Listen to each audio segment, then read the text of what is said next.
ಕಳೆದು ಹೋದ ಆ ದಿನಗಳತ್ತ ನನ್ನೀ ಪಯಣ, ಹಿನ್ನೋಟ, ನೆನಪುಗಳ ಬುತ್ತಿ. ಆಗೊಂದು ಕಾಲ, ನನ್ನ ಬಾಲ್ಯದ ಕಾಲ.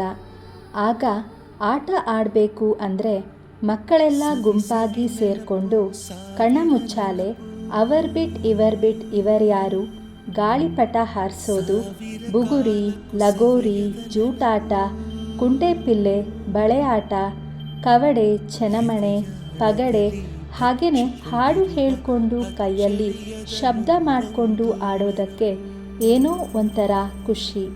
ಅಚ್ಚಚ್ಚು ಬೆಲ್ಲದಚ್ಚು ಯಾರಿಗೆ ಗೊತ್ತಿಲ್ಲ ಹೇಳಿ. ಹಾಗೆಯೇ ಆ ಮಿನ ಅಚ್ಚ ಕೇಳಿದಿರಾ ಅಲ್ವಾ? ಸೀಬ್ ಜಾಬ್ಸು ಇದನ್ನಂತೂ ಕೇಳಿರ್ತೀರ. ಗುಡ್ಡಕ್ಕೆ ಬೆಂಕಿ ಬಿತ್ತು ಓಡಿರೋ ಇದು. ದನಬಂತ ಇಲ್ಲ, ದನಬಂತ ಇಲ್ಲ, ಸೇ. ಟೊಪ್ಪಿ ಬೇಕಾ ಟೊಪ್ಪಿ, ಎಂಥ ಟೊಪ್ಪಿ, ಚಿನ್ನದ ಟೊಪ್ಪಿ, ಎಷ್ಟು ರೂಪಾಯಿ, 10 ರೂಪಾಯಿ, ಯಾರಿಗೆ ಬೇಕು ಈ ಟೊಪ್ಪಿ. ಎಷ್ಟು ಖುಷಿ ಆ ದಿನಗಳು. ಇಂದು ನೆನಪುಗಳು ಮಾತ್ರ.